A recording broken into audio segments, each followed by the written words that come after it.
नमस्कार मित्रांनो, Y Marathi YouTube चॅनलमध्ये तुम्हा सर्वांचे पुन्हा एकदा स्वागत आहे. मित्रांनो, आपण आजच्या व्हिडिओमध्ये जे काही नोंदणीकृत बांधकाम कामगार आहेत त्या बांधकाम कामगारांना गृहोपयोगी संच कधी मिळणार आहे उर्वरित लोकांना. कारण की भरपूर लोकांना गृहोपयोगी संच भेटलेला आहे, तरी पण काही बांधकाम कामगार गृहोपयोगी संचापासून वंचित आहेत. काही बांधकाम कामगारांना पेटी भेटलेली आहे तर गृहोपयोगी संच आणखीन मिळालेला नाही. गृहोपयोगी संच म्हणजे भांडेचा सेट ते आणखीन मिळालेला नाही. तर भरपूर बांधकाम कामगार असे आहेत की ते गृहोपयोगी संचापासून वंचित आहेत.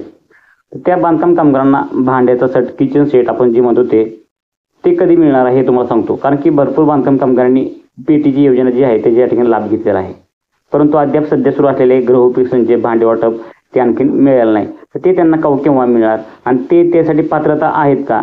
तर कोणकोणती बांधकाम कामगारांना या ठिकाणी हे गृहोपयोगी संच मिळू शकतो आणि त्यासाठी कोणकोणती पात्रता तुम्हाला लागते त्याची संपूर्ण A to Z माहिती तुम्हाला ही सांगणार आहे. त्यानंतर नोंदणी केल्यानंतर तुम्हाला किती दिवसानंतर तुम्हाला पेटी भेटते, त्यानंतर गृहोपयोगी संच म्हणजे भांडे भेटतात आणि त्यानंतर तुम्हाला घरकुल सल्ला भेटतो. संपूर्ण A to Z माहिती आपल्या आजच्या व्हिडिओमध्ये तुम्हाला सांगणार आहे.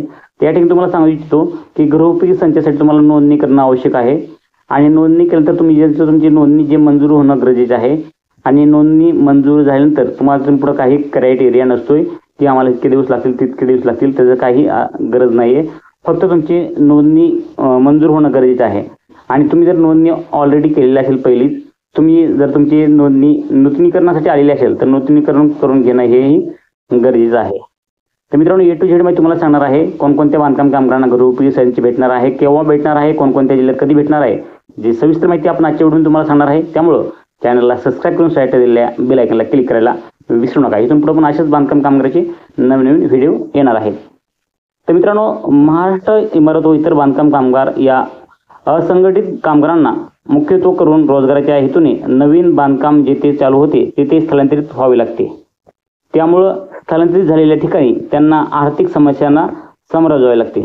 जसे की मुलांचे शिक्षण, आरोग्यविषयी समस्या, मूलभूत समस्या म्हणजे पूर्ण करण्यासाठी त्यांना विविध प्रश्नांना तोंड द्यावे लागते.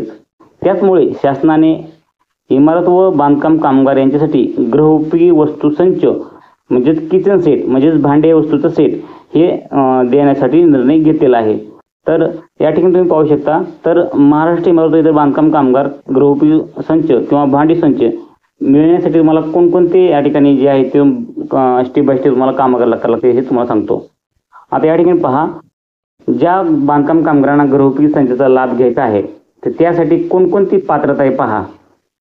पहिल्यांदा आहे, लाभार्थी हा महाराष्ट्र इमारत व इतर बांधकाम कामगार योजने नोंदणी करत असावा. म्हणजेच आपली जे काही साईट आहे, महाराष्ट्र इमारत व इतर बांधकाम कामगार कल्याणकारी मंडळाची जी साईट आहे त्या ठिकाणी नोंदणीकृत असावा. त्यानंतर महाराष्ट्र रहिवासी असावा, म्हणजेच जे काही बांधकाम कामगार आहेत ते महाराष्ट्रातीलच रहिवासी असावेत. त्यानंतर लाभार्थीकडे इमारत व बांधकाम कामगार योजनेअंतर्गत नोंदणी केलेले ₹1 शुल्क पावती गरजेचे आहे. तर मित्रांनो, ज्यावेळेस तुम्ही नोंदणी करता त्यावेळेस तुम्हाला तुमची नोंदणीची फीस म्हणून ₹1 भरावा लागतो. त्याची पावती ती तुम्हाला तुमच्याकडे असणं गरजेचे आहे. त्यानंतर महाराष्ट्र इमारत व इतर बांधकाम कामगार योजनेअंतर्गत नोंदणी केलेल्या नोंदणी ही सक्रिय असायला हवी. म्हणजेच नोंदणी जर तुम्ही केली आज तर तुमची 1 वर्षानंतर ती रिन्युअल करावी लागते. नसेल रिन्युअल केली तर ती निष्क्रिय होते. सक्रिय करण्यात त्यामुळे मित्रांनो तुम्हाला सांगू इच्छितो की ज्यांनी या ठिकाणी नोंदणी केलेली आहे त्यांनी या ठिकाणी त्यांचं रिन्युअल आला असेल किंवा नूतनीकरण करण्यासाठी आले असेल तर त्यांनी या ठिकाणी जे आहे ते नूतनीकरण करून घेणं गरजेचं आहे. त्यानंतर लाभार्थीच्या या योजनेअंतर्गत यापूर्वी महाराष्ट्र इमारत व इतर बांधकाम कामगार कल्याणकारी मंडळाकडे ह्या गृहोपयोगी संचाचा लाभ घेतलेला नसावा. तर तुम्हाला तरच भेटणार या ठिकाणी लाभ. नाहीतर तुम्ही डबल लाभ घेण्याचे प्रयत्न करताल तर तुम्हाला डबल लाभ भेटणार आहे गृहोपयोगी संच. बाकीचे लाभ तुम्ही सिंगल कुठलेही घेऊ शकतात, तर डबल लाभ भेटणार नाही. तर त्यामुळे तुम्हाला सांगू इच्छितो त्यामध्ये तुम्हाला भेटणार आहेत. मी तर भरपूर व्हिडिओमध्ये सांगितलेलं आहे, पण अनेकदा पहा, थोडक्यात सांगण्याचा प्रयत्न करतो. तर बांधकाम कामगारांना कोणकोणत्या वस्तू भेटणार आहेत बघा. ताट 4 नग भेटणार आहेत, वाट्या 8 नग भेटणार आहेत, पाण्याचे ग्लास 4 नग भेटणार आहेत, पातेली झाकणासह 3 नग भेटणार आहेत, मोठा चमचा भात व वरण वाटपाकरिता 1 नग भेटणार आहे, पाण्याचा जग 2 लिटरमध्ये भेटणार आहे 1 नग, मसाला डब्बा 1 नग भेटणार आहे, डबा झाकणासह 14 इंचचा, 16 इंचचा आणि 18 इंचचा असे एकूण 3 डबे जे आहेत त्या ठिकाणी मिळणार आहेत. त्यानंतर परात भेटणार आहे 1 नग, प्रेशर कुकर भेटणार आहे 5 लिटर क्षमतेपर्यंत 1 नग, स्टीलची कढई एक नग भेटणार आहे आणि स्टीलची टाकी झाकण व वरगड्यासह एक नग मिळणार आहे. तर वरील सर्व मी तुम्हाला माहिती सांगितलेली संपूर्ण भांडी जे आहे ते गृहोपयोगी संचामध्ये तुम्हाला मिळणार आहे. तुम्हाला ज्यावेळेस भेटतील त्यावेळेस तुम्ही चेक करून त्या ठिकाणी घेऊ शकता. तर महाराष्ट्र इमारत व इतर बांधकाम कामगार कल्याणकारी मंडळातील गृहोपयोगी वस्तू संच पुरवण्यासाठी त्यांची कार्यपद्धत कशी असते. तर तुम्हाला गृहोपयोगी संच कोणत्या पद्धतीने भेटेल. तुमची पूर्तता बरोबर असेल, तुमची नोंदणी केली असेल आणि नोंदणी केल्यानंतर ज्यावेळेस तुम्ही त्या ठिकाणी तुमचं नोंदणी मंजूर होईल तिथून पुढे तुम्हाला कोणकोणती या ठिकाणी प्रोसेस असते ती बघा. तुम्हाला काही करायची गरज नाही, फक्त तुमची नोंदणी करणं तुम्ही गरजेचे आहे आणि तुमचं नोंदणी मंजूर होणं हे तुमचं गरजेचं आहे. तुम्हाला त्यासाठी अर्ज पण करावा लागतो. पण अर्ज कसा करायचा आहे ह्याबद्दल संपूर्ण व्हिडिओ मी बनवलेला आहे.